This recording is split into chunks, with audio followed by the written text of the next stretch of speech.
Welcome to Literacy Talks, the podcast for literacy leaders and champions everywhere, brought to you by Reading Horizons.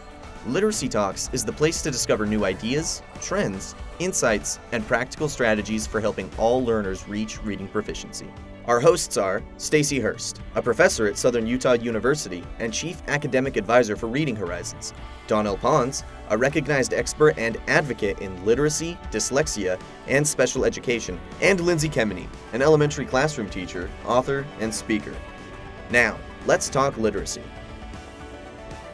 Okay, welcome to this episode of Literacy Talks. My name is Stacy Hurst. I'm the host, and I'm joined by Donell Pons and Lindsay Kemeny.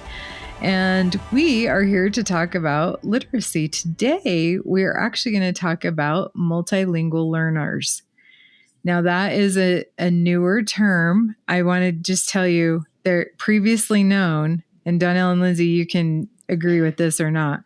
There have been so many acronyms for this population. When I began teaching, it was ELLs, and then it became ESL, which was English as a second language, and then ESOL, English for speakers of other languages, and now we're at ML. Did I miss any that you guys have heard? There's so many acronyms in education in general, but specifically here. But we think this will be a really important conversation. I'm going to start, if you two don't mind, with some statistics, and then we're going to have some discussion about how we can best address the needs of these learners. So as of 2021, according to the National Center of Educational Statistics, 10.6% of students are English language or MLs in our public school system. That equates to about 5.3 million students. 38 states saw increases in that population, and it ranges in the states too. And I think that makes sense to us. But if you would have to guess which state has the highest percentage of English language learners, MLs, sorry, I'm getting used to the new terminology. What state would you guess? Lindsay, would take a guess. I don't know. What, Donell, you were going to say something. Texas. You're right. It is Texas. And that they have 20% of their students in public schools that speak another language. What about the lowest states? Iowa. Not on the list of lowest states. Good guess, though. Wow. And we will leave in the show notes. There's a really great resource where you can click on your state and see how they're doing. The low states, the lowest is West Virginia at 0.8. And then we have Wyoming, Montana, Vermont, and New Hampshire all have less than 3% of their students. So along with Texas, New Mexico, Nevada, and California have high percentages. They're just under 20%. So lots of, now this statistic really kind of blew my mind. And I read this in, where did I read this one? Oh, the Handbook on the Science of Early Literacy. Here is the statistic, and this is from the U.S. Census Bureau. In 2003, they said this. By 2030, about 40% of school-age children will speak a language other than English at home. That kind of blows my mind, actually. Most multilingual learners immigrate before kindergarten or they were born in the United States. The most often spoken language other than English is Spanish. And as we have our conversation today, I think I'll just anchor it to Spanish speakers to give examples because of that fact. But I want to start by asking you guys a question about, one thing I do need to mention too. Less than 5% of teachers have training that's specialized for multilingual learners. And I'm careful the way I word that. I don't want to say teachers are not prepared to teach MLs. What I want to say is they don't have specialized learning, because a lot of what we're going to talk about today is the structured language and literacy approach, which works for all learners. But there are some special things we need to do to meet the needs of MLs. So have you two had any experience with students who are learning English? Well, I imagine we'll kind of get into it as we start, this discussion, but, they have various needs, right? And they're all like kind of had different levels of proficiency in English. So it's considering that student and what they need. Yeah. And your pre-service instruction, Lindsay, were those students addressed? No. Okay. No. Is that what you were asking? Sorry. I missed that. But that's okay. I didn't ask it directly. You're good. Okay. Donell, what about you? Yeah, this is a really interesting question and topic. And yes, I do work with a lot of students currently with what I do, working with adults for whom English is another language.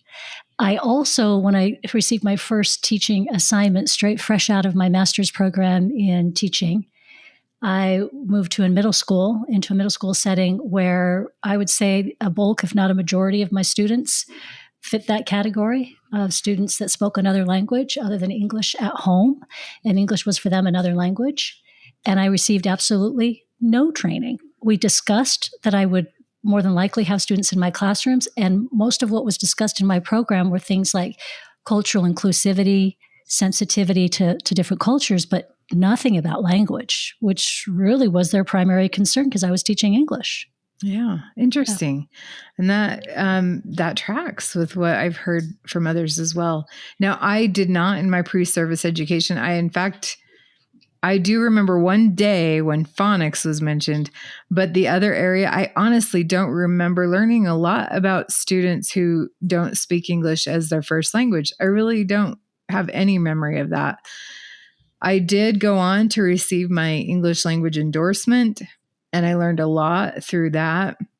I taught the English language development classes at my school. And for those of you who are familiar, those are students whose English language proficiency is low enough that they require extra instruction. So I really counted that as a blessing in my career to help me with this conversation, but also to learn about the needs of those students. So even though teachers, you don't have to have specialized certification, it's helpful, but I think there's a lot we can learn and anchor on what we already know about language and literacy development in our structured literacy instruction. So I was thinking today we could just frame our conversation around those aspects of literacy instruction and development, and how what are good practices for our students, and how we would specifically address the needs of MLs as we're doing that. So there are a lot of things let's start with phonemic awareness. What are some things that we would need to consider as we're teaching phonemic awareness in our classroom if we have MLs as well? Well, I think a huge thing here is that the phonemes, right? Our phonemic awareness instruction, focusing on that phoneme articulation and the sound spelling wall. I mean, that's huge. And what better way to, help our students with the English language than to introduce them to the phonemes of the English language, and especially being aware of certain phonemes that they don't have in their home language, because those ones need, extra attention.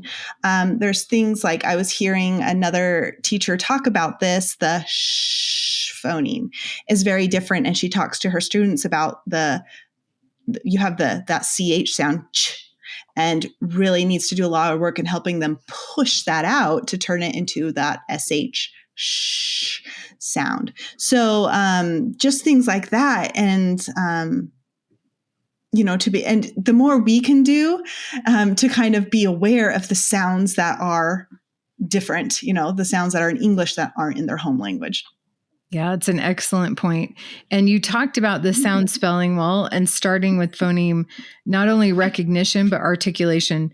So as we're using Spanish as an example, we have 15 shared phonemes with Spanish. By the way, they don't have nearly as many phonemes in their language. So as a teacher of someone who is speaking Spanish, then I can take a look at a phoneme inventory. We will leave you resources. One is mylanguages.org.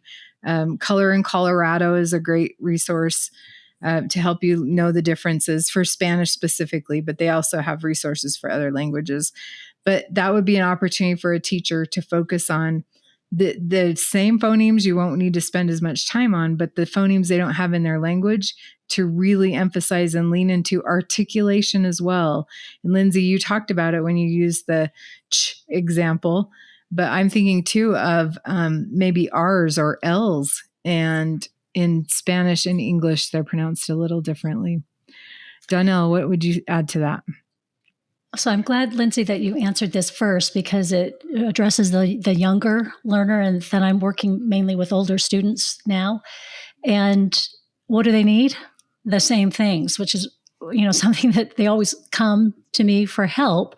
And the thing they're lacking is that nobody backed up instruction far enough to give them the foundation. So they've been guessing from watching TV. They try to mimic. And this is really challenging. And many of them present to me, they'll even bring to show me a certificate that they graduated from another language program. There are many of them around. Maybe it was through work they were given this program. They said, I got a certificate. I still couldn't do half of the things. How come this happened? That's really interesting. And it generally goes back down to same articulation. They weren't given that opportunity to really feel in their mouths where it would be, what are the sounds, what are the differences between a voiced and a voiceless. These things that are really important were lacking. And so it's just assumed, because you had that first primary language, that you understand all of that about your first language. Well, how many of us remember that about when we learned to speak, right, in a language? Not many of us. So the assumptions that are made with older learners, I think, are interesting. And that's one caution I would give about the phonemic awareness and sounds, is not to assume too much about what you think an older student knows. Likewise, like you were saying, Stacy, is to piggyback on what they do know from that first language about the phonemes and phoneme production in the first language. Likewise, oftentimes my students haven't been asked, how was your acquisition of your first language? Did you have any challenges with the sounds? That's never asked a lot of times. And many of them say, yeah, the first language was hard for me. That was a tip off. Second language would need more support. That's a really important point, because assessment is critical, and we need to have a sense of how they're doing in their first language compared to English. So with phonemic awareness, as long as they understand the task, you can test that using English words or words from their first language, but they need to understand the task. So that doesn't require new materials or different materials, just making sure that they understand what's required of them. And importantly, phonics too, as we move into that discussion as well, how well they can connect those graphemes to the phonemes in their first language will help them in learning English as well. Lindsay, you were going to say something. Yeah. Well, I was listening to this webinar with this high school teacher, and she was just talking about that when she taught her MLL students, the sound wall, she said their reading and writing took off. And she would give them little personal ones that they could take with them to other classes. Right. And they were just like, oh, that's this. Oh, this word is this, has this sound. She was saying like, it's a very, not very, and would point that out to them, and talking about, those upper, the high school students have their phones. So they record and erase all the time. They record themselves saying the sounds, they get them out, they look at their mouth.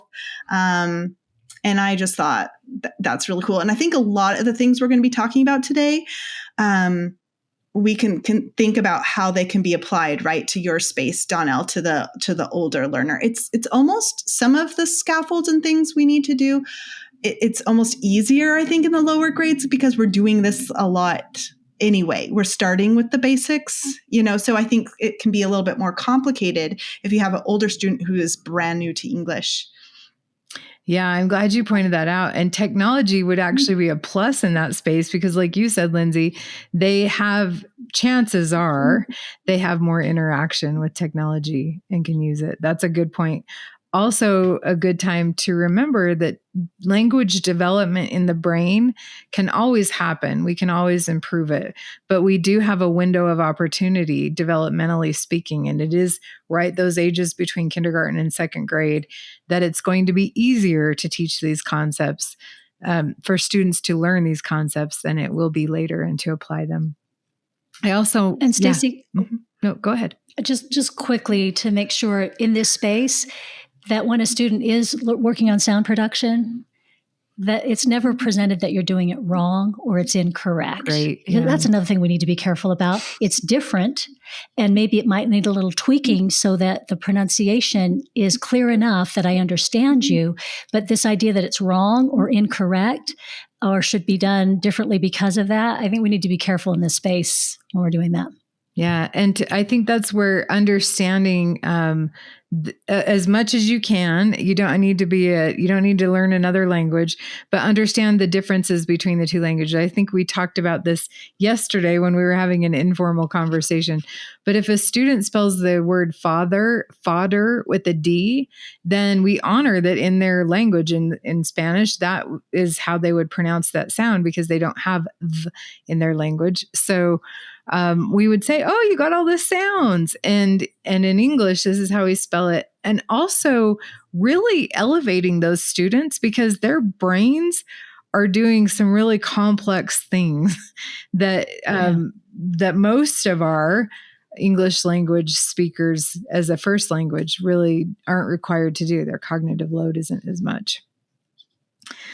Great points. Also, when we talk about phonemic awareness, of course, the whole reason we focus on phonemic awareness is to move a student towards being able to read and spell fluently.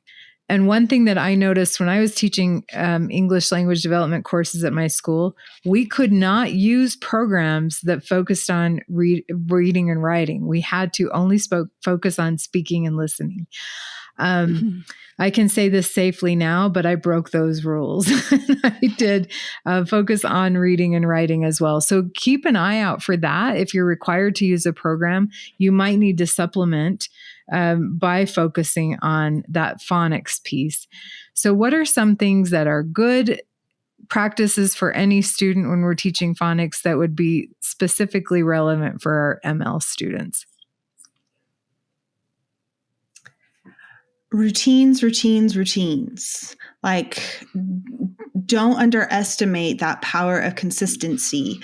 Helpful for all students, but also especially helpful for students that may be experiencing some type of stress or, some of our multilingual learners have migrated, and there's various reasons for that. They may have experienced political unrest in their country. There's all these different things. And having just this consistency where they know what's happening and where they go, I just think that, we just can't underestimate that.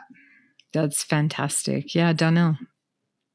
Yeah, I was just thinking about, it made me think about when I was trying to learn another language and some of the situations I was placed in where that was not the way I was going to learn how to pick up that language.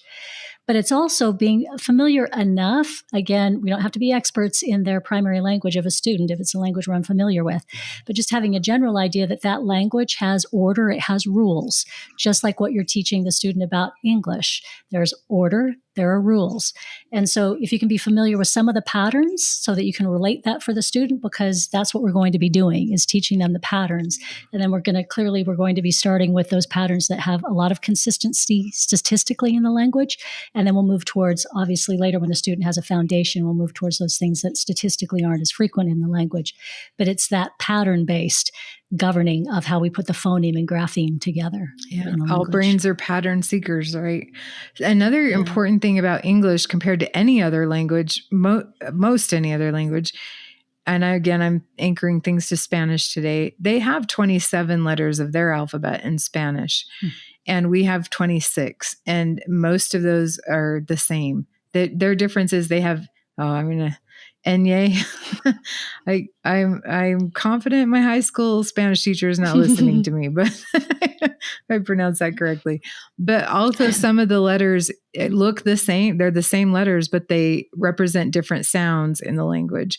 But one thing that is, as we all know, complex about teaching phonics in English is that one letter can represent multiple sounds. Multiple sounds can be spelled different way with many, have multiple spellings. So even explaining that explicitly to a student, I think would help, especially those students who come from more shallow orthographies compared to English, which is pretty complex in that way. Mm-hmm. And Stacy, just recognizing that right there is so comforting, particularly to an older student, and I'm sure youngers would feel the same way too, but particularly older students who've lived maybe in the United States for a decade or more and still struggle with these aspects. They feel like, what's wrong with me? How come I'm not able to get this? And you explain how difficult that is when you lay out some of the basics of that. Then there's a real understanding of, boy, this was really hard, and I didn't receive what I needed to be able to pick it up. Yeah. Another thing is to just make as many connections as you can. One fun fact, the letter Y in Spanish is called Y, which means Greek eye.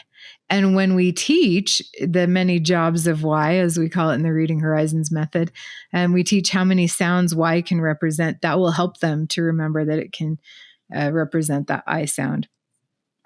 I won't mention that they don't have the short I sound in Spanish. We won't address that right now.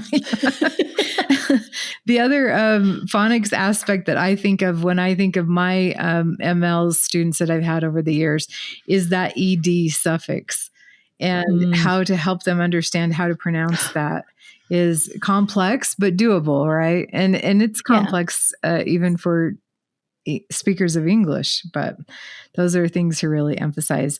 Also, the way we assess, again, is important to know what they know in their first language compared to English. And you know what? I have this student we assessed using Acadians, and this student was not a native English speaker. Her first language was Spanish, and she never came up at risk on that screener ever. When they did her language testing, they found that she wasn't proficient enough in speaking and listening. So she ended up in my ELD class, which is how I noticed as the literacy specialist at the school that she was not comprehending. She sounded okay. She sounded fluent. She sounded like she was accurate, but she had no comprehension. So when we're assessing, it's really important that we're being comprehensive about this assessment. We're assessing phonics. Yes, we need to know how they can map those phonemes to the graphemes, but we also need to check to see if they're comprehending. So that moves us into the next area I want to talk about, which is vocabulary, which is huge for MLs, right? So what kinds of things would you think we need to really emphasize with our ML students when we're teaching vocabulary, teaching anything really with vocabulary? Definitely pictures, right? The student-friendly definitions. There's a website called Wordsmith, and Smith is with a Y, SMYTH, and they have like a visual picture dictionary. And I also like to use that website just when I need, I'm like, okay, here's our vocabulary word. I need a simple definition for it. I can go to there and look it up. But they have a picture dictionary, which I think is great. And when you're teaching those words, if you do like a lot of like an action with the word, kind of miming to help them understand, if you can connect that word with other words, with similar meanings, that's going to help. I mean, this is going to help all your students, but it's especially important for those multilingual learners. The academic vocabulary. So I saw a teacher that I thought was really great because she had like the pictograms in her room, because they're going to hear some of that academic, those terms over and over, like explain, clarify, categorize. And she had up on her board, so she would have like the word clarify with an icon like of glasses, explain, and it's like someone talking, those terms that they're just going to see throughout their school experience. I'm going to piggyback on Lindsay here. When I was working in classrooms where we had students, and this is middle and high school settings, again, older students, and many of them would show up, first of the year or even mid-year, and they had very little English. Many had very little English. And you think about right away, what are you trying to do for an older individual who also maybe comes to this country and they need English? They're thinking about work vocabulary typically. Well, for our students, it's school vocabulary. What do they need to function in a school?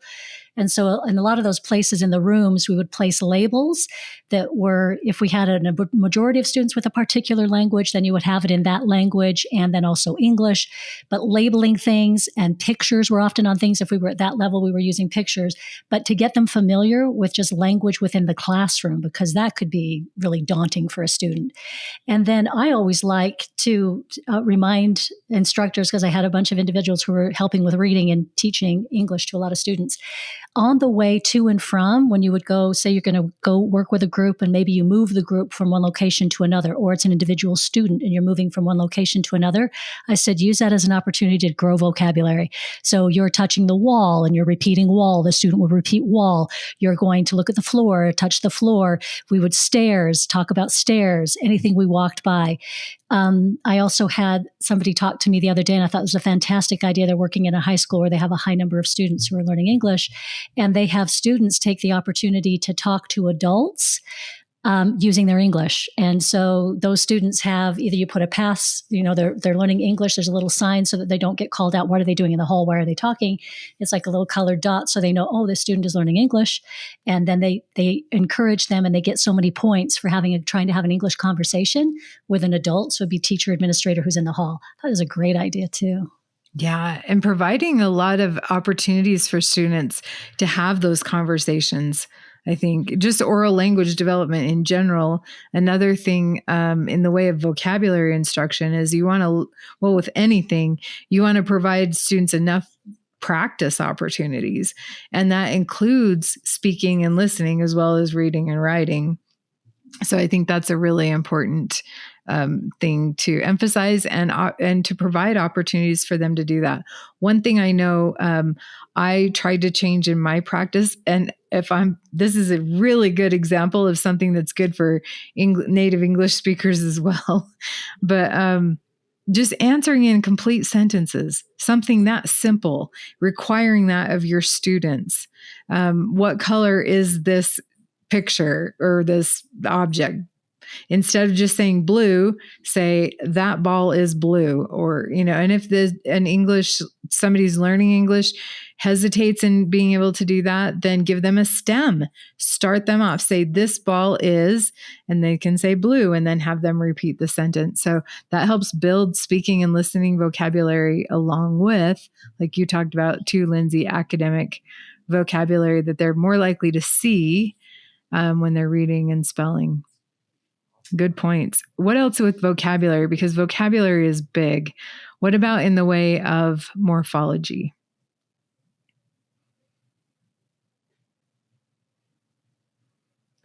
Okay, clearly we have lots to say about that. So when we're talking about meaningful word parts, and Donell, I paused because you brought this up yesterday when we were talking, but cognates, right? There are 30 to 40% of all words in English have a related word in Spanish. Shared cognates. Yeah, so focusing on that. Another example that I read about, for example, the prefix im means the same thing in English and Spanish. So just really focusing on those common parts of language. Anything to add and to I think that? that's something that I think is surprising too. And once you start to do a little more reading on teaching English and understanding other languages and their relationships and what's similar, what's different, is that you understand there's a lot more shared about how we get to meaning of words in languages rather than they are different, right? There's a major difference in that a lot of our English words are not feminine and masculine, which some languages do have, right? And in fact, I find oftentimes my students are greatly relieved because they're like, oh, great, I don't have to worry about that. That's pretty awesome. But then you introduce them to all the other things about English and they're like, oh, maybe I'll take that back. But those are kind of interesting points too, to have conversations with folks about shared understandings of language. Isn't this interesting? This is unique. Isn't this is different? Yeah. And I think having those conversations with, like you said, with our students too, because something like dialogue may be interesting for them to understand as well. If they're probably most of their day is spent speaking and listening and interaction, basic interpersonal, I forgot what we called them, BICS, basic interpersonal communication. But then you have the language of the classroom too, the academic side of it, which like with dialogue, seeing that in print, also becoming familiar with differences in their language in print, right? Like in Spanish, I'm thinking of the question mark that goes before the sentence and after, and one is upside down. And then they don't have quotation marks. They also mark dialogue a little differently in Spanish. So when we're teaching, and I think I moved us into the area of writing, but maybe syntax or semantics as well. Those are important things to know. If you're wondering where to find proven, outcome-focused ways to put the science of reading into practice, you're in the right place.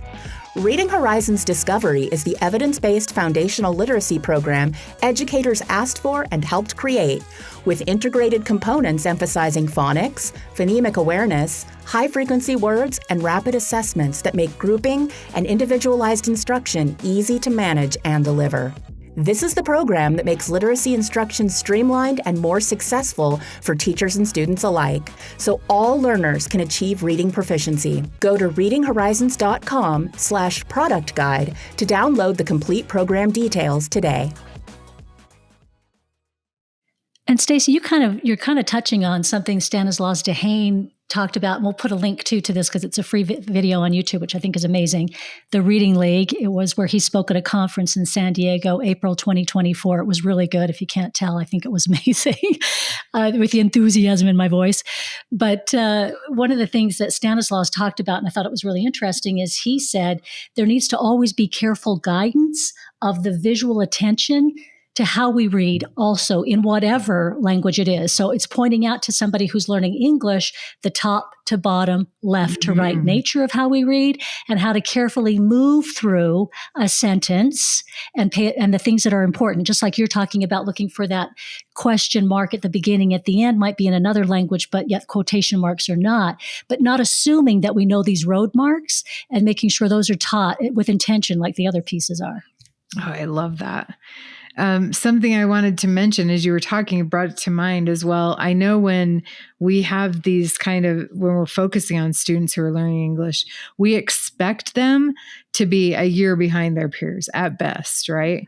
And I think we need to stop that. Lindsay gave a great session at a conference that I was able to listen to, and having high expectations, not only for our students, but for our teaching, and being able to support those differences, whether it is in print or speech. And no, we cannot accept like that year lag is not normal. Like that can't be normal. We can close the gap, especially easier to do if they're younger, right? But as we're talking about focusing on things like syntax, which could keep a child back, a student behind, because it would interfere with their comprehension, right? If we're not attending to those things. So syntax becomes an important thing to address. And Donell, I know you have taught a lot about syntax over the years, but I know it's different in different languages. Have you had the opportunity to highlight that with your students? Yeah, and in fact, we've taken to using a sticky little sticky notes in different colors to represent different parts of speech in a sentence, so that it's almost like being able to pull down a sort of representation of a sound when you're working on sound work with a student to have a visual representation. But you're also doing the same within a sentence to make sure the students understand the function of that word within a sentence and where it goes. This can be a really great activity for students where the syntax is different. Oftentimes, maybe the action comes before the noun or the subject of the sentence. And so when you have a color to represent rather than a word, you can talk about, well, so this is the noun or the subject. It's going to be here. The action would come here. You can have a conversation.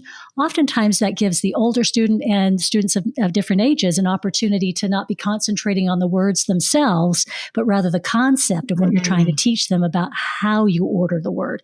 So that's just a little thing we stick in, and then we'll move on to adding the word into that sentence and build from there, and doing simple sentences that just might have the subject, the verb, possibly an object. But that's a great way to break it down. Again, it's just like when you're teaching reading, down to the base concept and building from there.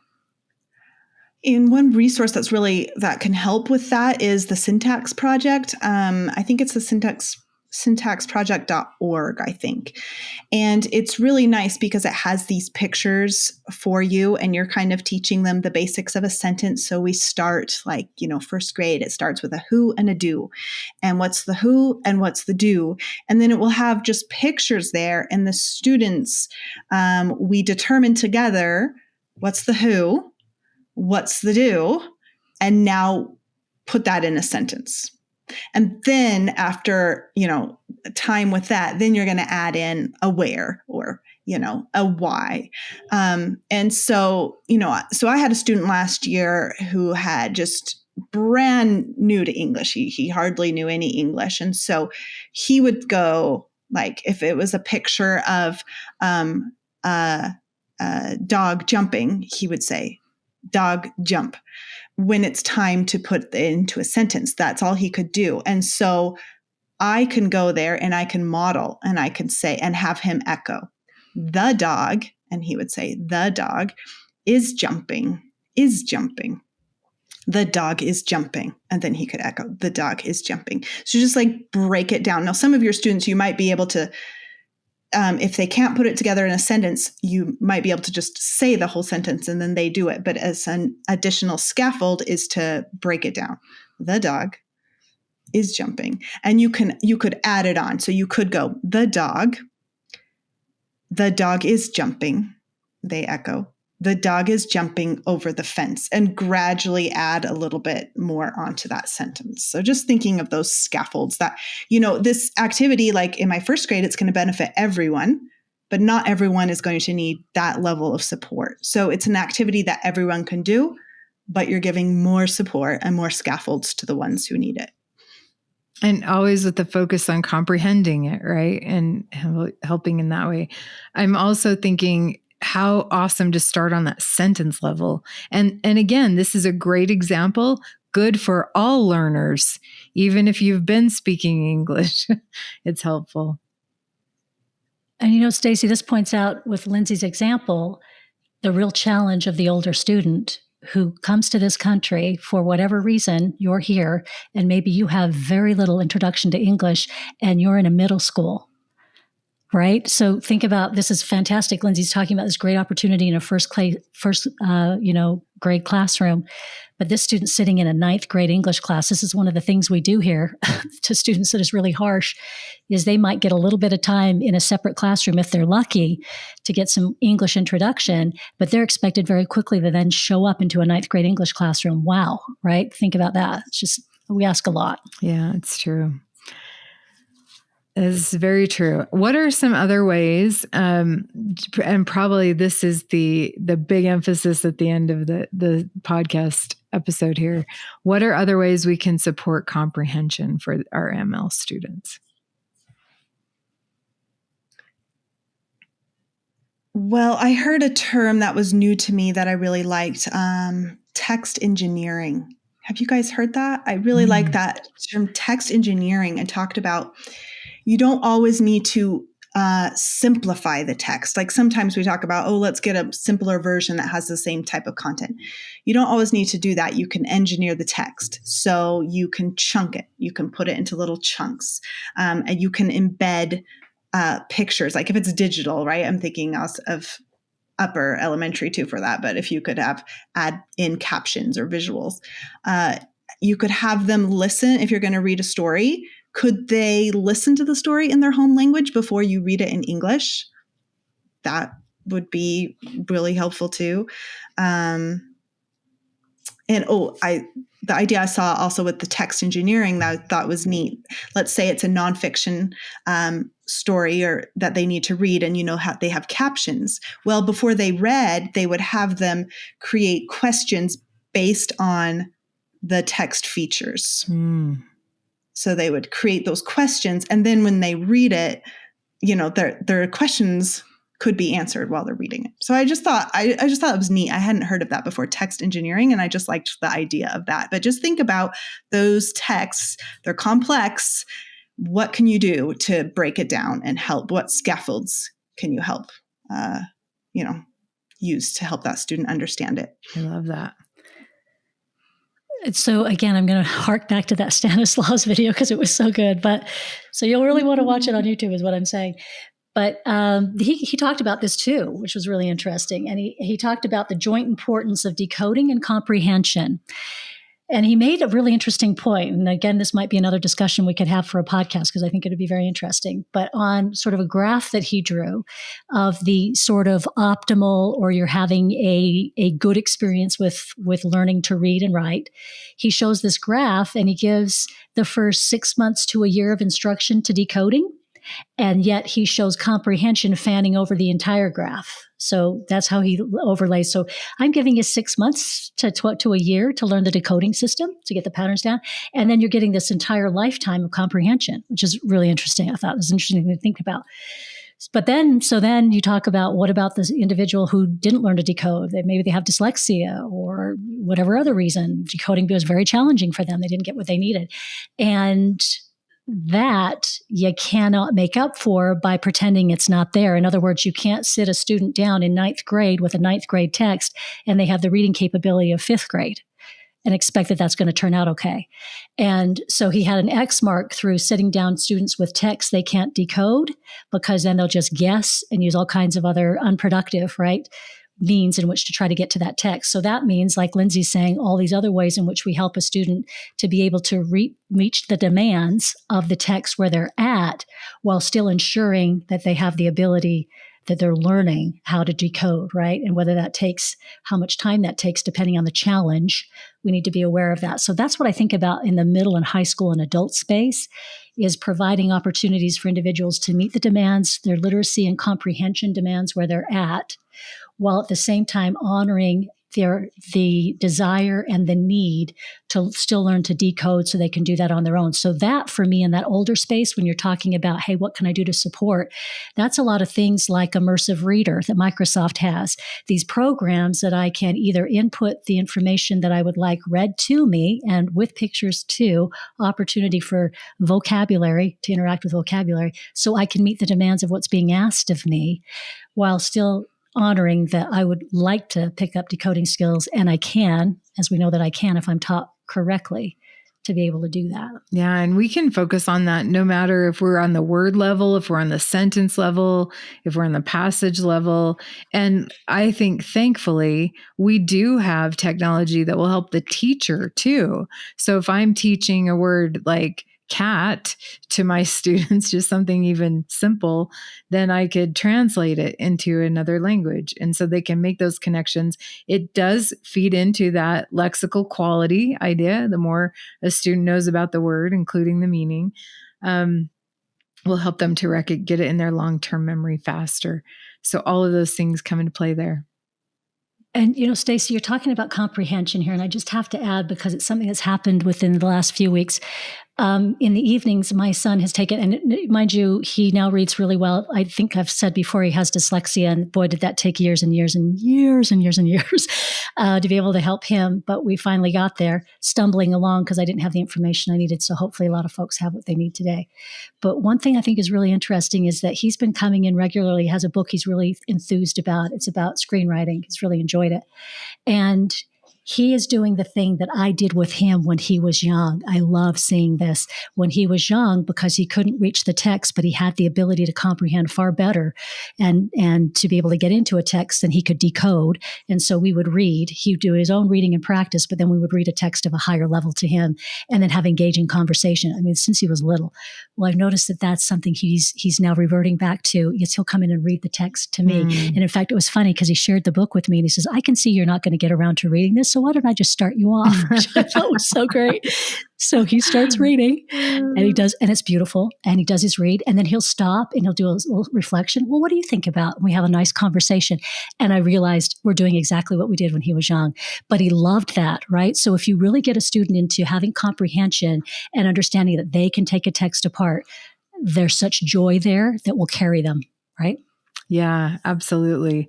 And, as you were talking, it just made me think of the importance of, like Lindsay said at the beginning, procedures and routines and just being repetitive will be helpful. The other thing I think they will need, just like, because you're talking about your son who has dyslexia, but wait time becomes really important when we're asking a question or requiring a response of a student. I know that I learned things when I taught that ELD class, like in my own enunciation. And I have a tendency sometimes to start talking really quickly, and I'm using a lot of hand motions, which could be distracting. So I consciously had to slow down when I was talking and making sure that I was very clear in the way I pronounce things. Little things like that will end up helping all of those processes. And I think the other thing I learned when I got my, what was at the time, EL endorsement, is for any lesson you're teaching, any lesson, have a language objective as well. And that would serve all of our students, right? And with structured literacy, thankfully, they always have a language objective, but to really focus on that and help bring that out in our ML students, I think would be so helpful. And then Lindsay, just to highlight this, just at the end of our podcast episode here, yesterday when we were talking about this, you used the word celebrate. So I want you to say more about that. Yeah, I was just saying, this is really something to celebrate, these students who have multiple languages.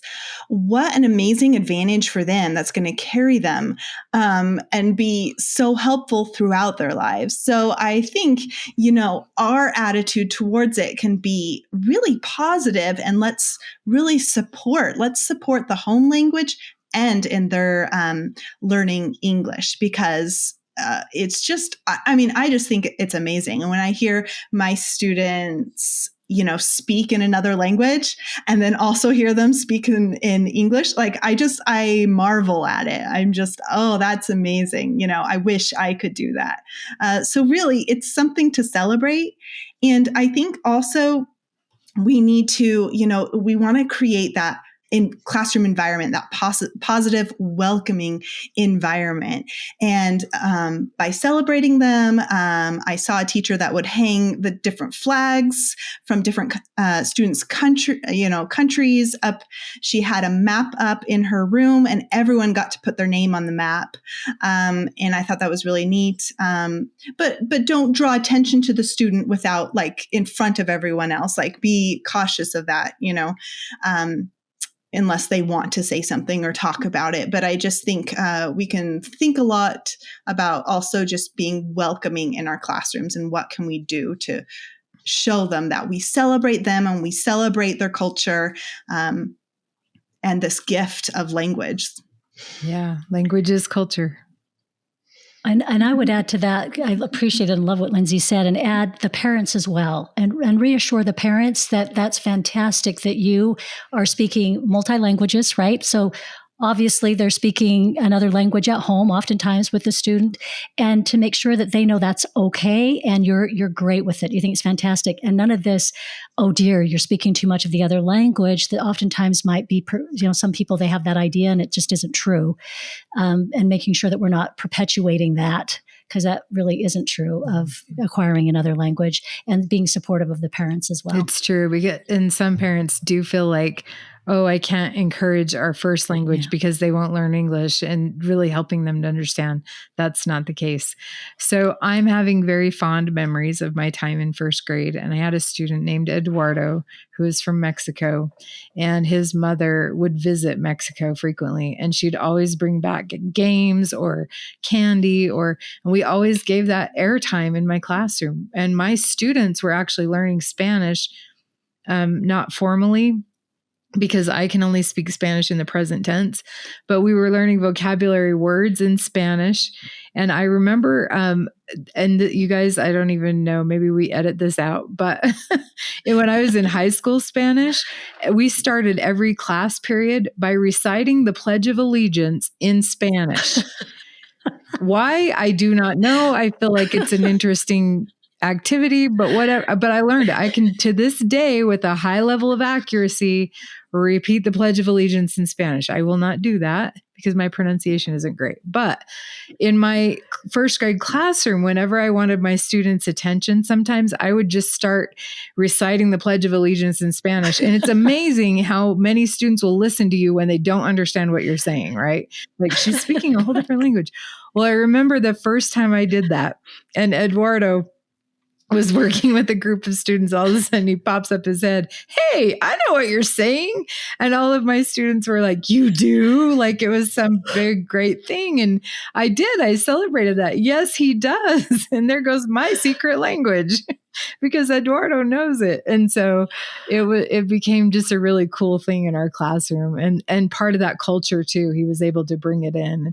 We talked about differences in holidays for his parents and grandparents and for him. So lots of great things to celebrate, lots of really great things that can be added to a classroom when you have students who are learning English as not their first language, right?